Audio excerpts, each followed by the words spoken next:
Welcome back. BC ടോക്കിന്റെ പുതിയൊരധ്യായത്തിലേക്ക് എല്ലാവർക്കും സ്വാഗതം. ചരിത്രത്തിന്റെ പിന്നിലെ പശ്ചാത്തലങ്ങളെ പറയുന്ന, സംഭവങ്ങൾക്ക് പിന്നിലെ സാഹചര്യങ്ങളെ അവതരിപ്പിക്കുന്ന, കഥകൾക്ക് പിന്നിലെ കാണാപ്പുറങ്ങളെ അനാവൃതമാക്കുന്ന BC ടോക്കിന്റെ പുതിയൊരധ്യായത്തിൽ വീണ്ടും എല്ലാവർക്കും ഊഷ്മളമായ സ്വാഗതം. നിങ്ങൾ നൽകുന്ന എല്ലാ പിന്തുണകൾക്കും, നിങ്ങൾ നൽകുന്ന എല്ലാ ഊഷ്മളമായ സ്വീകരണങ്ങൾക്കും ഹൃദ്യമായ നന്ദി. കമന്റുകളിലൂടെ, ചില സമയങ്ങളിൽ സ്നേഹിതർ കോളുകളിലൂടെ നൽകുന്ന പിന്തുണകളുണ്ട്.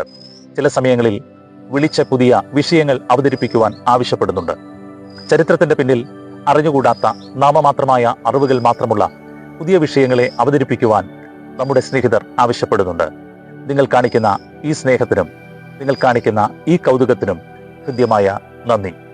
ചരിത്രത്തിന് പിന്നിൽ മറഞ്ഞുപോയ, അധികമാർക്കും അറിയാത്ത ഒരു പുതിയ കഥയുമായിട്ടാണ്, ചരിത്രത്തിന്റെ ഏടുമായിട്ടാണ്, അതിന്റെ പിന്നാമ്പുറവുമായിട്ടാണ് BC ടോക്ക് ഇന്ന് നിങ്ങളോടൊപ്പം ആയിരിക്കുന്നത്.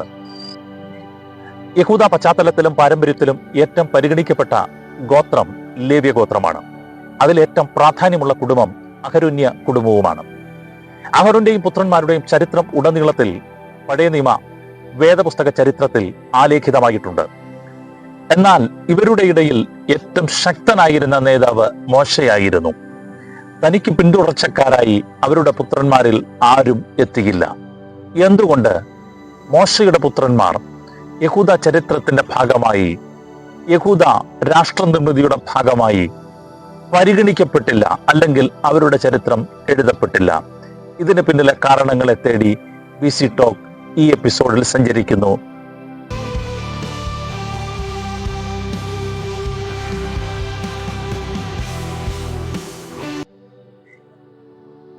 ഈജിപ്ഷ്യൻ രാജാവിന്റെ പുത്രിയായിരുന്ന ബിഥിയയുടെ മകനായിട്ടാണ് മോശ ഈ പുസ്തകത്തിനകത്ത് ചരിത്രത്തിൽ പ്രത്യക്ഷപ്പെടുന്നത്. തന്റെ ജനനസമയത്തുണ്ടാകുന്ന മരണത്തിൽ നിന്നുള്ള വിടുതൽ, ആയുസ്സിന്റെ ദൈർഘ്യം, കൊട്ടാരത്തിൽ ലഭിക്കുന്ന പരിശീലനം, ഇതൊക്കെ പഴയ പുരാതനമായ പല ചരിത്രങ്ങളോടും ഇതിഹാസങ്ങളോടും സാമ്യതയുള്ളതാണ്. ഈജിപ്തിൽ നിന്ന് പിന്നീട് മോശ പലായനം ചെയ്തത് എത്യോപ്യയിലേക്കാണെന്നും പിന്നീട് അവിടെ നിന്ന് മിദ്യാനിൽ എത്തിച്ചേർന്നുമെന്നും ഒക്കെയുള്ള ചരിത്രങ്ങളുടെ അല്പമായ ഭാഗങ്ങൾ കഴിഞ്ഞ എപ്പിസോഡുകളിൽ നാം വിവരിച്ചിട്ടുണ്ട്. എന്നാൽ മിദ്യാനിൽ എത്തിച്ചേരുന്ന മോശ അവിടെ വെച്ച് തൻ്റെ അമ്മായിയപ്പനായ യിത്രോവിന്റെ അജഗണങ്ങളെ പാലിച്ചുകൊണ്ടിരുന്ന, യിത്രോവിന്റെ 7 പുത്രിമാരിൽ അതിസുന്ദരിയും ബുദ്ധിമതിയുമായിരുന്ന സിപ്പോറയെ കണ്ടുമുട്ടുന്നു. ഇത് ഒരു കിണറിൻ അരികെ വെച്ചാണ് കാണുന്നത്. ഇസഹാക്കിന് ഭാര്യയെ അന്വേഷിച്ചു പോയ എലയാസറും, അതോടൊപ്പം തന്നെ യാക്കോബിന് ഭാര്യ അന്വേഷിച്ചു പോകുന്ന പ്രയാണത്തിൽ റാഹേലിനെ കണ്ടുമുട്ടുന്നതും ഒക്കെ കിണറിന്റെ കരികിൽ വെച്ചാണ്. ഇങ്ങനെ കിണറ്റിൻകരയിൽ വെച്ച് കണ്ട തന്റെ ഭാര്യയെ ഒരു നിമിത്തം പോലെ, ആ പെൺകുട്ടിയെ ഒരു നിമിത്തം പോലെ മോശ സ്വീകരിപ്പാൻ അവളിൽ അനുരക്തയായി തീർന്നു. മോശ യിത്രോവിന്റെ വീട്ടിൽ തടവിലായെന്നും തടവിൽ നിന്ന് വിമോചനമുണ്ടാകുന്ന കാലത്തിനിടയിൽ അവളുമായി ഗാഢമായ പ്രണയത്തിലായെന്നും, പിന്നീട് മോശ തന്റെ ഭാര്യയായ സിപ്പോറയെ വരിക്കേണ്ടതിന് സിപ്പോറ തന്റെ പിതാവിനെ വളരെ നിർബന്ധിച്ചുവെന്നും, പിന്നീട് സംഭവിച്ച കാര്യം, ആ പൂന്തോപ്പിലുണ്ടായിരുന്ന പിതാക്കന്മാരുടെ വടി നിഷ്പ്രയാസം മോശ എടുത്തുയർത്തുക നിമിത്തം തന്റെ അമ്മായിയപ്പനായിരുന്ന യിത്രോവ് ഭയപ്പെട്ടു പോയി എന്നുമൊക്കെ ചരിത്രത്തിൽ എഴുതിയിട്ടുണ്ട്. ഇങ്ങനെ അനന്തര സംഭവങ്ങളുടെ വലിയൊരു നിര തന്നെ മോശയുടെ ജീവിതത്തിന്റെ ആ ഭാഗം വരെ കാണുന്നുണ്ട്.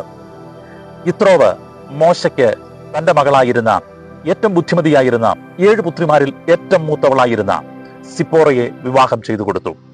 അവൾ അതിസുന്ദരിയായിരുന്നു എന്നാണ് നമുക്ക് ചരിത്ര ഭാഗങ്ങളിൽ കാണുവാൻ കഴിയുന്നത്.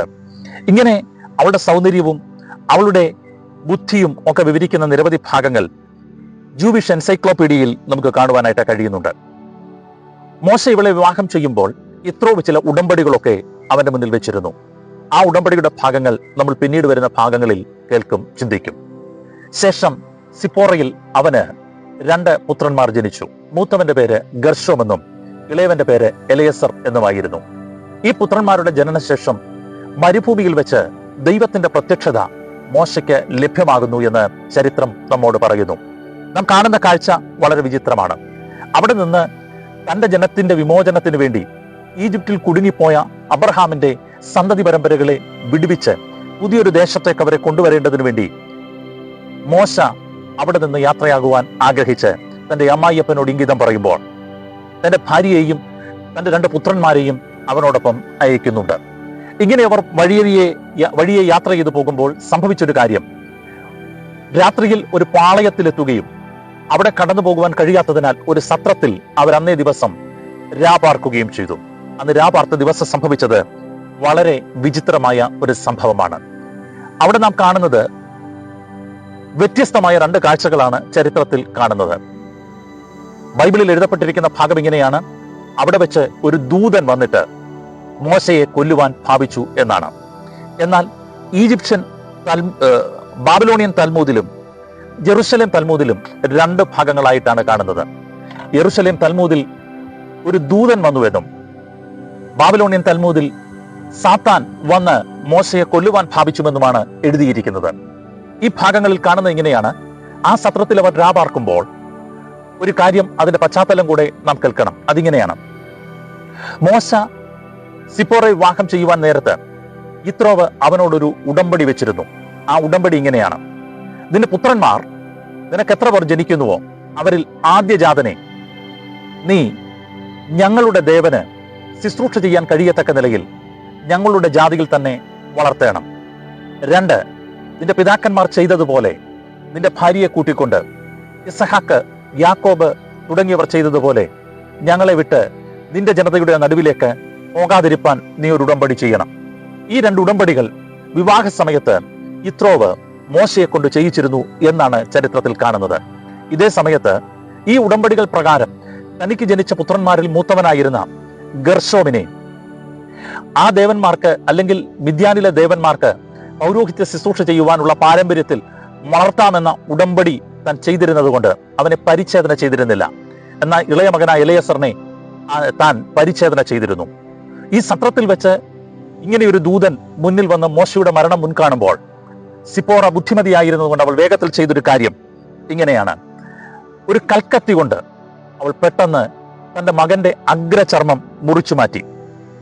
ഈ ഭാഗങ്ങൾ തുർക്കി ഡി റബിയുടെ എലീസർ എന്ന് പറയുന്നതിൽ, ആ പുസ്തകത്തിൽ അധ്യായം 39 വിവരിക്കുന്നുണ്ട്. ഇങ്ങനെ താന് പെട്ടെന്ന് തന്റെ മകന്റെ അഗ്രചർമ്മം പരിച്ഛേദന ചെയ്ത് നിലത്ത് കാൽക്കൽ ഇട്ടു എന്നാണ് വായിക്കുന്നത്.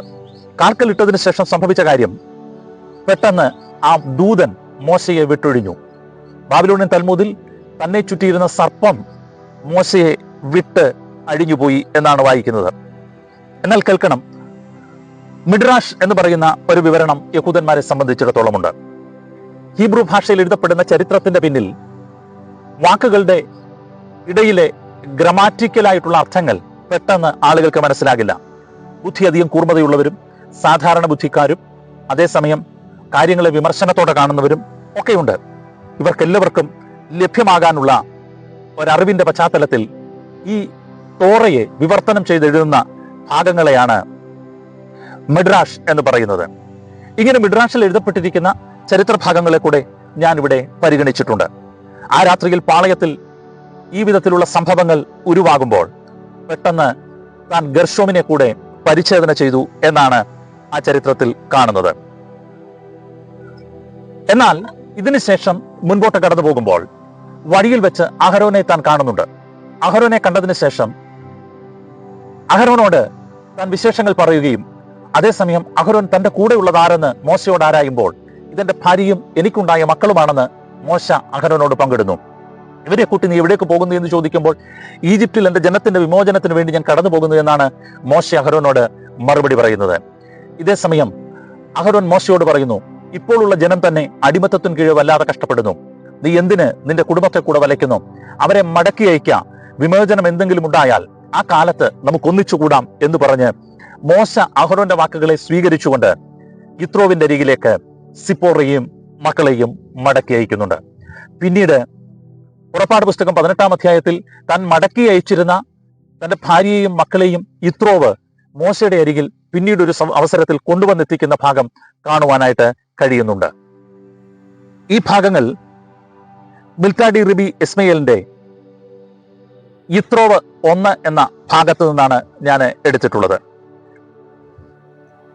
ഈ ചരിത്ര പശ്ചാത്തലത്തിൽ മോശ അങ്ങനെ അവരെ മടക്കി അയക്കുന്നു എന്നും ഇതേ സമയം സത്രത്തിലുണ്ടായിരുന്ന മകന്റെ പരിച്ഛേദനയുടെ ഭാഗം മറ്റൊരിടത്ത് എഴുതിയിരിക്കുന്നത് കൂടെ ഞാൻ നിങ്ങളെ ഒന്ന് വായിച്ചു കേൾപ്പിക്കാം. മോശയും സിപ്പോറയും ഈജിപ്തിലേക്കുള്ള യാത്രയിൽ രാത്രി പാളയത്തിൽ താമസിക്കുമ്പോൾ ഒരു ദൂതൻ വന്ന് അവനെതിരെ നിന്നു. ഇതേ സമയത്ത് സിപ്പോറ അവരുടെ മകനെ പരിച്ഛേദന ചെയ്ത് പിന്നീട് അവൻ എടുത്തു പറയുന്ന വാക്കിങ്ങനെയാണ്, ഇവൻ എനിക്ക് രക്ത മണവാളൻ. രക്തമണവാളൻ എന്ന വാക്ക് പലർക്കും അതിന്റെ അർത്ഥം എന്താണെന്ന് അറിയില്ല. രക്തമണവാളൻ എന്ന വാക്ക് അവിടെ ഉപയോഗിച്ചിരിക്കുന്നത് ഹത്താൻ എന്ന വാക്കാണ്. ഹത്താൻ എന്ന് പറഞ്ഞാൽ പരിച്ഛേദനയേറ്റവൻ എന്നാണ്. ഇവൻ പരിച്ഛേദനയേറ്റവൻ എന്ന് ഉറക്കെ പറഞ്ഞ് കുട്ടിക്ക് ഒരു എബ്രായ പദവി അവളുടെ വായാൽ നൽകി തരുന്നുണ്ട്. ഇതിന്റെ പിന്തുടർച്ചയിൽ സംഭവിക്കുന്ന കാര്യം, സ്ത്രീകൾക്ക് പരിച്ഛേദന ചെയ്യുവാനുള്ള അധികാരമുണ്ടോ എന്ന് യഹൂദന്മാരുടെ ഇടയിൽ ചർച്ചയ്ക്ക് വിഷയമാകുന്ന, സ്ത്രീകളുടെ വിമോചനത്തിനും സ്വാതന്ത്ര്യത്തിനും വളരെ പിൻബലം നൽകുന്ന ഒരു ഭാഗമാണ് ഇത് എന്ന് കാണുവാൻ കഴിയും. ഇതേ സമയം അവൾ കാൽക്കൽ വീണു എന്നുള്ളത് ദൂതന്റെ കാൽക്കലും മോശയുടെ കാൽക്കലും അല്ല, ഗർശോമിന്റെ കാൽക്കലും ആണ് അവൾ തൊട്ടതെന്നും വിവിധ വേർഷനുകളിൽ നമുക്ക് കാണുവാനായിട്ട് കഴിയുന്നുണ്ട്. ബാബിലോണിയൻ തൽമൂദ് നെദാരീം 32:7 റബ്ബ 5:8 ഈ ഭാഗം നമുക്ക് കാണുവാനായിട്ട് കഴിയുന്നുണ്ട്. ഇത്രവുമായി ചെയ്ത ഉടമ്പടി പ്രകാരമാണ് മോശ തന്റെ പുത്രനെ പരിച്ഛേദന ചെയ്യാതിരുന്നതെന്ന് നിസ്സംശയം യഹൂദ വേർഷനുകളിലുള്ള എല്ലാ മെഡ്രാഷുകളും നമ്മളോട് സ്പഷ്ടമായി പറയുന്നുണ്ട്. എന്നാൽ ഇവനെ സത്രത്തിൽ വെച്ച് പിന്നീട് പരിച്ഛേദന ചെയ്തു എന്നുമാണ് ചരിത്രം കാണുന്നത്.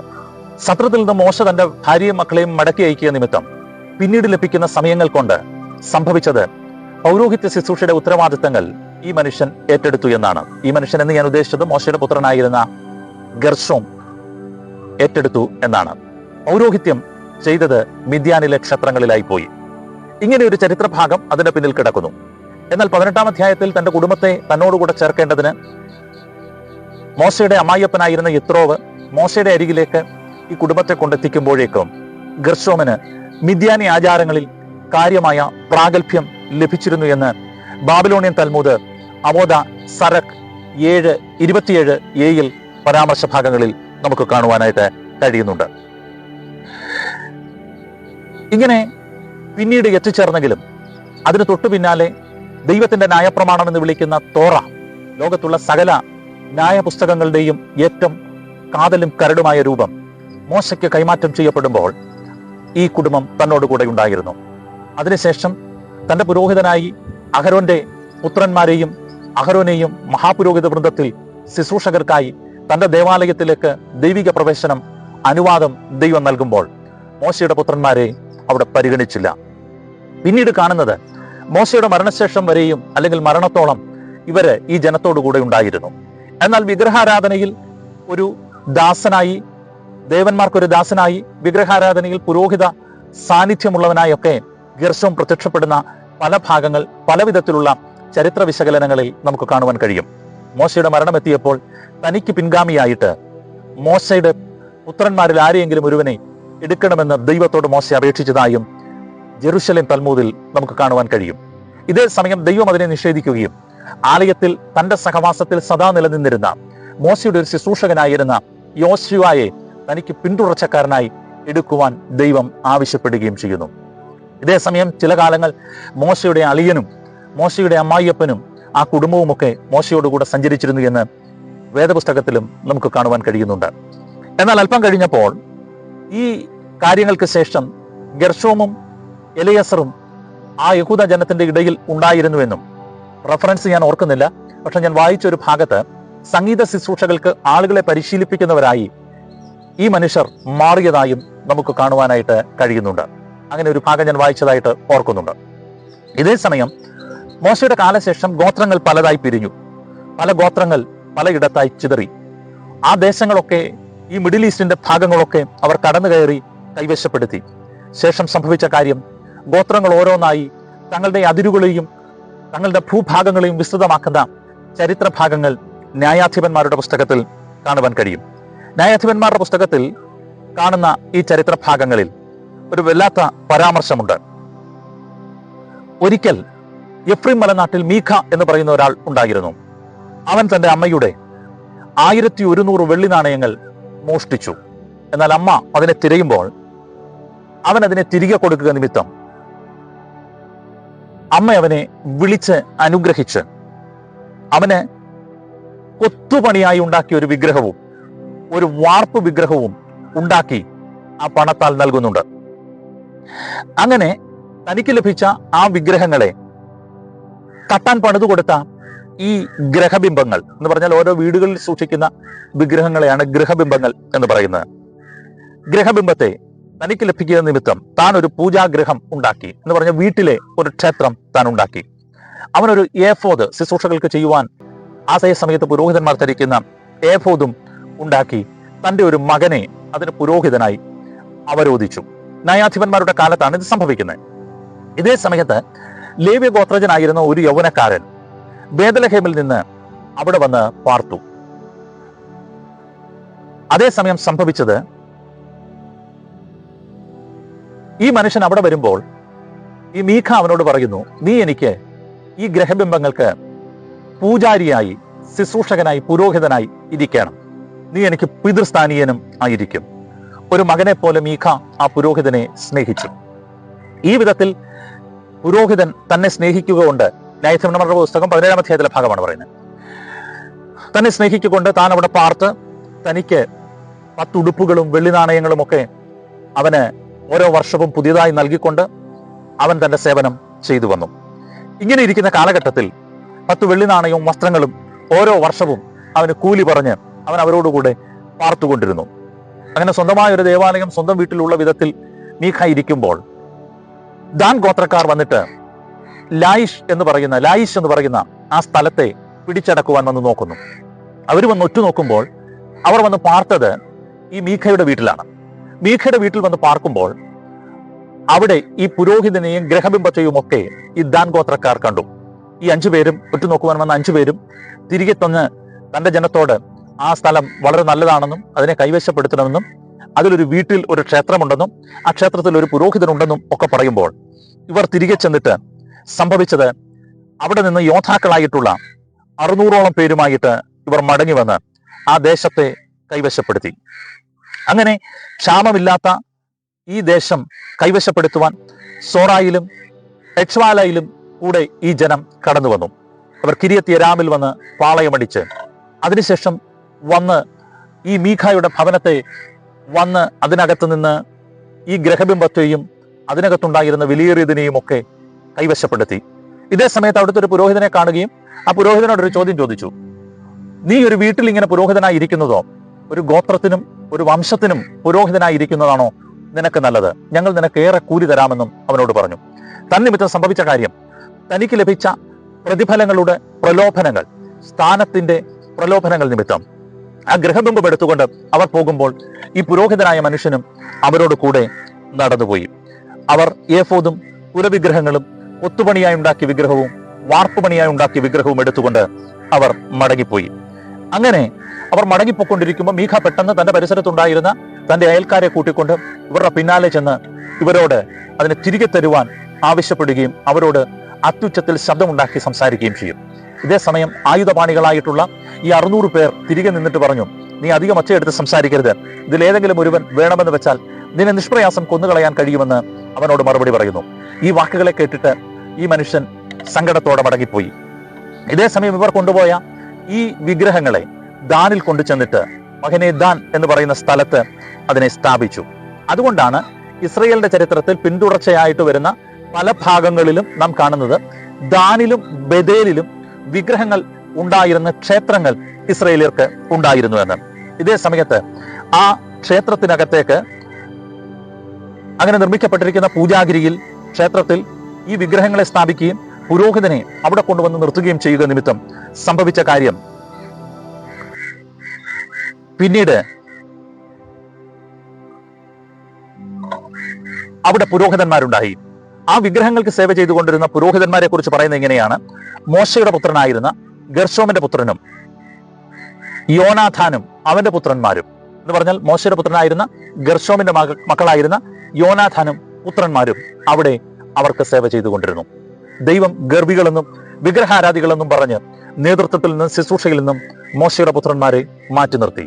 ഇതേ സമയം ഇവർ ദാനിലും മറ്റിടങ്ങളിലുമുള്ള വിഗ്രഹക്ഷേത്രങ്ങൾക്ക് പുരോഹിതരായി തീർന്നു. ഇതാണ് മോശയുടെ മക്കളെ കുറിച്ചുള്ള ചരിത്ര ഭാഗങ്ങൾ. ഇതുവരെ കേൾക്കാത്ത, ഇതുവരെ അറിയാത്ത പുതിയ കഥകളുമായിട്ട് വീണ്ടും കാണും വരെയും BC Talk തൽക്കാലം സൈനിങ് ഓഫ്.